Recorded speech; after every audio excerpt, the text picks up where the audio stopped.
ಎಲ್ರಿಗೂ ನಮಸ್ಕಾರ. ಎಲ್ಲರಿಗೂ ಉಷಾ ಅಂತರಂಗ ಯೂಟ್ಯೂಬ್ ಚಾನಲ್ಗೆ ಸ್ವಾಗತ. ಯಾರ್ಯಾರೆಲ್ಲ ವೀಡಿಯೋಸ್ನ ನೋಡ್ತಾ ಇದ್ದೀರಾ ಪ್ರತಿಯೊಬ್ಬರಿಗೂ ಕೂಡ ಥ್ಯಾಂಕ್ ಯು ಸೋ ಮಚ್. ಯಾರೆಲ್ಲ ಹೊಸಬ್ರು ನೋಡ್ತಾ ಇದ್ದೀರಾ ಅಥವಾ ಚಾನಲ್ನ ಸಬ್ಸ್ಕ್ರೈಬ್ ಮಾಡ್ಕೊಳ್ಳ್ದಲ್ಲೇ ನೋಡ್ತಾ ಇದ್ದೀರಾ ಅಂದರೆ ಉಷಾ ಅಂತರಂಗ ಯೂಟ್ಯೂಬ್ ಚಾನಲ್ನ ಸಬ್ಸ್ಕ್ರೈಬ್ ಮಾಡ್ಕೊಳ್ಳಿ. ಹಾಗೆ ಬೆಲ್ ಐಕನಲ್ಲೂ ಕೂಡ ಆಲ್ ಅಂತ ಸೆಲೆಕ್ಟ್ ಮಾಡಿ.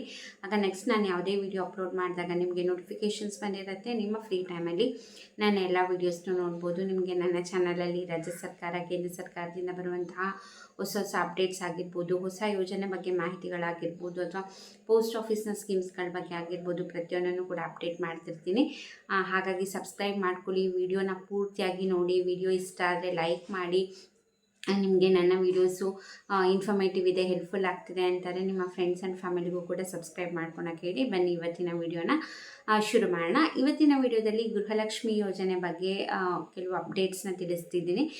ನಿಮಗೂ ಕೂಡ ಗೊತ್ತಿದೆ, ಇದುವರೆಗೂ ಕೂಡ 30 ಕಂತಿನ ಹಣದವರೆಗೂ ಜಮೆ ಆಗಿದೆ. ಕೆಲವೊಬ್ಬರಿಗೆ ಇನ್ನೂ ಜಮೆ ಆಗಿಲ್ಲ.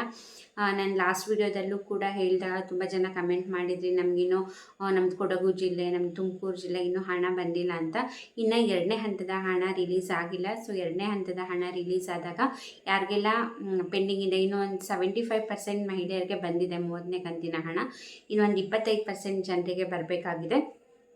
ಹಾಗಾಗಿ ಆ್ಯಕ್ಚುಲಿ ಮೇ ಎಂಡಿಂಗ್ ಅಷ್ಟೊತ್ತಿಗೆ ಎಲ್ಲರಿಗೂ ಕೂಡ ಕ್ಲಿಯರ್ ಮಾಡ್ತೀವಿ ಅಂತ ಹೇಳಿದರು. ಬಟ್ ಈ ಬೇರೆ ಕಂತಿಗೆ ಕಂಪೇರ್ ಮಾಡಿದ್ರೆ ಈ ಕಂತು ಸ್ವಲ್ಪ ಜಾಸ್ತಿ ಜನಕ್ಕೆ ಹಾಕೋತಾ ಬಂದರು. ಸೊ ಹಾಗಾಗಿ ಮೊದಲನೇ ಹಂತದಲ್ಲೇ 75% ಜನಕ್ಕೆ ಹಣ ಜಮೆ ಆಗಿದೆ ಆಲ್ರೆಡಿ. ಇನ್ನು ಒಂದು 25% ಅವರಿಗೆ ಜಮೆ ಮಾಡೋದು ಬಾಕಿ ಇದೆ. ಹಾಗಾಗಿ ಈಗ 2ನೇ ಹಂತದ ಹಣ ರಿಲೀಸ್ ಆದಾಗ ಯಾರಿಗೆಲ್ಲ ಪೆಂಡಿಂಗ್ ಇದೆ ಅವ್ರಿಗೆಲ್ಲ ಬರುತ್ತೆ. ಸೊ ತಲೆ ಕೆಡಿಸ್ಕೋಬೇಡಿ. ಹಾಗಾಗಿ ನಿಮಗೆಲ್ಲ ಇನ್ನೂ ಬಂದಿಲ್ಲ ಅಷ್ಟೇ. ಕೆಲವರಿಗೆ ಬೇಗ ಬರುತ್ತೆ, ಕೆಲವರಿಗೆ ಲೇಟಾಗಿ ಬರುತ್ತೆ. ಯಾಕಂದರೆ DBT ಮುಖಾಂತರ ರ್ಯಾಂಡಮ್ ಆಗಿ ಜಮೆ ಮಾಡೋದ್ರಿಂದ ಸೊ ಕೆಲವೊಬ್ಬರಿಗೆ ಲೇಟಾಗಿ ಬರುತ್ತೆ ಅಷ್ಟೇ. ಹಾಗೆ ಯಾರಿಗೆಲ್ಲ 29ನೇ ಕಂತಿನ ಹಣ ಕೂಡ ಒಂದು 15% ಜನರಿಗೆ ಬಂದಿರಲಿಲ್ಲ. ಯಾಕಂದರೆ 29ನೇ ಕಂತಿನ ಹಣ ಎಲೆಕ್ಷನ್ ಟೈಮ್ ಮಾತ್ರ ಇರಬೇಕಾದ್ರೆ ರಿಲೀಸ್ ಮಾಡಿದ್ರು. ಆಮೇಲೆ ಎಲೆಕ್ಷನ್ ಬಂತು, ರಿಸಲ್ಟ್ಸು ಈ ಟೈಮಲ್ಲಿ ಹಣ ಜಮೆ ಮಾಡೋಕ್ಕಾಗಲ್ಲ. ಆಮೇಲೆ ಟೆಕ್ನಿಕಲ್ ಇಶ್ಯೂ ಆಯಿತು, ಇಯರ್ ಎಂಡಿಂಗ್ ಆಯಿತು, ಫೈನಾನ್ಷಿಯಲ್ ಇಯರ್ ಎಂಡಿಂಗು.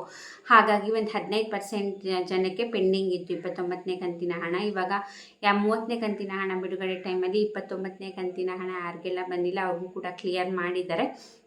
ಹಾಗಾಗಿ ಯಾರಿಗೆಲ್ಲ ಪೆಂಡಿಂಗ್ ಇತ್ತು ಅವರಿಗೂ ಕೂಡ ಬಂದಿದೆ. ಅಕಸ್ಮಾತ್ ನಿಮ್ಗೆ ಇನ್ನೂ ಬಂದಿಲ್ಲ ಅಂದರೆ ನಾನು ಆಗಲೇ ಹೇಳ್ದಂಗೆ 2ನೇ ಹಂತದ ಹಣ ರಿಲೀಸ್ ಆದಾಗ ಅವ್ರುಗಳಿಗೂ ಕೂಡ ಹಣ ಜಮೆ ಆಗುತ್ತೆ. ಹಾಗೆ ಇನ್ನೊಂದು ರೂಮರ್ ಹರಿದಾಡ್ತಿತ್ತು, ಇವಾಗ ಏನು ಹೊಸದಾಗಿ CM ಆಗಿ ಆಯ್ಕೆ ಆಗಿದ್ದಾರೆ DK ಶಿವಕುಮಾರ್ ಅವರು. ಇವರು ಅಧಿಕಾರಕ್ಕೆ ಬಂದ ಕೂಡಲೇ ಗೃಹಲಕ್ಷ್ಮಿ ಯೋಜನೆ ಹಣ 2,000 ರೂಪಾಯಿ ಇದ್ದಿದ್ದು 5,000 ರೂಪಾಯಿಗೆ ಏರಿಕೆ ಮಾಡ್ತಾರೆ ಅಂದ್ಬಿಟ್ಟು ತುಂಬ ವೀಡಿಯೋಸ್ ಓಡಾಡ್ತಾ ಇತ್ತು. ನೀವು ಕೂಡ ಸೋಷಿಯಲ್ ಮೀಡಿಯಾಗಳಲ್ಲಿ ನೋಡ್ತಿರ್ತೀರ. ಬಟ್ ಈಗ ಅವರು ನಿನ್ನೆ ಅನೌನ್ಸ್ ಮಾಡಿದ್ದಾರೆ. ಬಟ್ ಗೃಹಲಕ್ಷ್ಮಿ ಹಣದ ಯಾವುದೇ ರೀತಿ ಅನೌನ್ಸ್ ಮಾಡಿಲ್ಲ. ಯಾಕಂದರೆ ಅವರು ಅನೌನ್ಸ್ ಮಾಡಿದಷ್ಟು ಈಸಿ ಇರಲ್ಲ. ಇವಾಗ ಏನು 2,000 ರೂಪಾಯಿ ಕೊಡ್ತೀವಿ ಅಂತ ಅನೌನ್ಸ್ ಮಾಡಿ ಬಂದರು. ಇವಾಗ ಈ ಹಣನೇ ಸರಿಯಾಗಿ ಕೊಡ್ತಾ ಇಲ್ಲ. ಒಂದು ಕಂತಿನ ಕೊಟ್ಟರೆ ಇನ್ನೊಂದು ಕಂತಿನ ಕೊಡಲ್ಲ. ಹಾಗೆ ಶಕ್ತಿ ಯೋಜನೆದು ಕೂಡ ಅಷ್ಟೇ. ಪಾಪ ಡ್ರೈವರ್ಸ್ ಅವರಿಗೆಲ್ಲ ಸ್ಯಾಲರಿನೇ ಸರಿಯಾಗಿ ಕೊಡಲ್ಲ. ಇನ್ನು ಶಕ್ತಿ ಯೋಜನೆ ಅಂತೂ ಯುವ ನಿಧಿ ಯೋಜನೆ ಅಂತೂ ಸ್ಟೂಡೆಂಟ್ಸಿಗೆ ಪಾಪ ಸರಿಯಾಗಿ ದುಡ್ಡೇ ಕೊಡಲ್ಲ. ಯಾಕಂದರೆ ಗೃಹಲಕ್ಷ್ಮಿ ಯೋಜನೆ ಏನಾಗಿದೆ ಅಂತಂದರೆ ತುಂಬ ಫೇಮಸ್ ಆಗಿದೆ. ಹಾಗೆ ಫಲಾನುಭವಿಗಳು ಕೂಡ ಜಾಸ್ತಿ ಇದ್ದಾರೆ. ಯುವ ನಿಧಿ ಯೋಜನೆದು ಸ್ಟೂಡೆಂಟ್ಸು ಕಡಿಮೆ ಜನ ಇರೋದ್ರಿಂದ ಅವ್ರು ಆ ಕಡೆ ಕಾನ್ಸಂಟ್ರೇಟೇ ಮಾಡಲ್ಲ. ಇನ್ನೂ 2-3 ತಿಂಗಳದ್ದು ಬಾಕಿ ಇದೆ, ಅದ್ರ ಬಗ್ಗೆ ಅಪ್ಡೇಟ್ ಕೂಡ ಕೊಡಲ್ಲ. ಸೊ ಹಾಗಾಗಿ ಗೃಹ ಜ್ಯೋತಿ ಯೋಜನೆ ಕರೆಂಟ್ ಯೂನಿಟ್ ಜಾಸ್ತಿ ಮಾಡ್ತಾನೆ ಇದ್ದಾರೆ. ಹೀಗಾಗಿ ಒಂದು ಕಡೆಯಿಂದ ಕೊಟ್ಟರೆ ಇನ್ನೊಂದು ಕಡೆಯಿಂದ ಅವರೇ ಕಿತ್ಕೊಳ್ತಾರೆ. ಇನ್ನು 2,000 ರೂಪಾಯಿನೇ ಸರಿಯಾಗಿ ಕೊಡ್ತಾ ಇಲ್ಲ. ಇನ್ನು 5,000 ರೂಪಾಯಿ ಎಕ್ಸ್ಪೆಕ್ಟ್ ಮಾಡೋದು ಕೂಡ ತಪ್ಪೇ. ಈಗ ಅವರು ಪ್ರಮಾಣ ವಚನ ಕೂಡ ಸ್ವೀಕಾರ ಮಾಡಿದ್ದಾರೆ. ನೆನ್ನೆ ನೀವು ನೋಡಿರ್ತೀರ. ಈ ಗೃಹಲಕ್ಷ್ಮಿ ಯೋಜನೆ ಬಗ್ಗೆ ಯಾವುದು ಏನೋ ಅವ್ರ ಅಪ್ಡೇಟ್ನ ಕೊಟ್ಟಿಲ್ಲ. ನೆನ್ನೆ ಅವರು ಫಸ್ಟ್ ಪ್ರೆಸ್ ಮೀಟ್ ಮಾಡಿದಾಗಲೂ ಅಷ್ಟೇ ಗೃಹಲಕ್ಷ್ಮಿ ಯೋಜನೆ ಬಗ್ಗೆ ಯಾವುದೇ ರೀತಿ ಅವರು ಮಾತಾಡಿಲ್ಲ. ಬೇರೆ ಬೇರೆ ಘೋಷಣೆಗಳೆಲ್ಲ ಮಾಡಿದ್ದಾರೆ. ಅದನ್ನು ನಾನು ನೆಕ್ಸ್ಟ್ ವೀಡಿಯೋದಲ್ಲಿ ತಿಳಿಸ್ಕೊಡ್ತೀನಿ.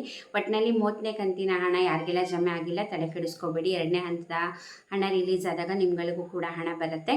ಇನ್ನು 31ನೇ ಕಂತಿನ ಹಣದ್ರ ಬಗ್ಗೆ ಕೇಳೋದಾದರೆ ಆ್ಯಕ್ಚುಲಿ ಫೈನಾನ್ಸ್ ಡಿಪಾರ್ಟ್ಮೆಂಟಿಂದ 31ನೇ ಕಂತಿನ ಹಣ ಕೂಡ ರಿಲೀಸ್ ಮಾಡಿದ್ದಾರೆ. 31ನೇ ಕಂತಿನ ಹಣ ಒಟ್ಟಿಗೆ ರಿಲೀಸ್ ಮಾಡಿದರು.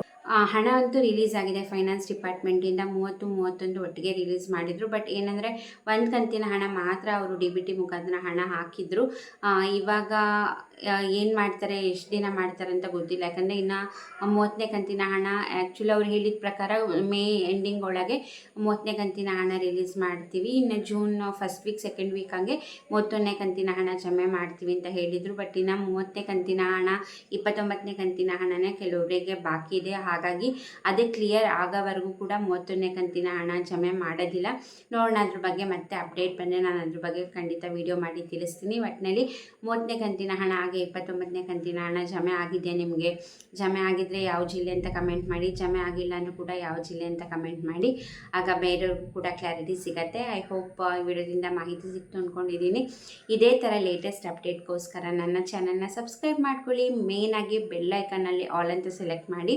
ಆವಾಗ ನೋಟಿಫಿಕೇಷನ್ಸ್ ಬಂದಿರುತ್ತೆ. ನಿಮಗೆ ಅಟ್ಲೀಸ್ಟ್ ಗೊತ್ತಾಗುತ್ತೆ ವೀಡಿಯೋಸ್ ಅಪ್ಲೋಡ್ ಆಗ್ತಿದೆ ಏನು ವಿಷಯ ಅಂತ. ನೀವು ಫ್ರೀ ಇದ್ದಾಗ ನೋಡ್ಬೋದು ವೀಡಿಯೋಸ್ನ. ಹಾಗೆ ಪೂರ್ತಿಯಾಗಿ ವಿಡಿಯೋ ನೋಡಿದ್ದಕ್ಕೆ ಥ್ಯಾಂಕ್ ಯು ಸೋ ಮಚ್. ಹಾಗೆ ನಿಮ್ಮ ಅನಿಸಿಕೆ ಅಭಿಪ್ರಾಯನ ಕಮೆಂಟ್ ಸೆಕ್ಷನಲ್ಲಿ ತಿಳಿಸೋದನ್ನ ಮರಿಬೇಡಿ. ಇಷ್ಟೊತ್ತು ವಿಡಿಯೋ ನೋಡಿದ್ದಕ್ಕೆ ಥ್ಯಾಂಕ್ ಯು ಸೋ ಮಚ್. ನಮಸ್ಕಾರ.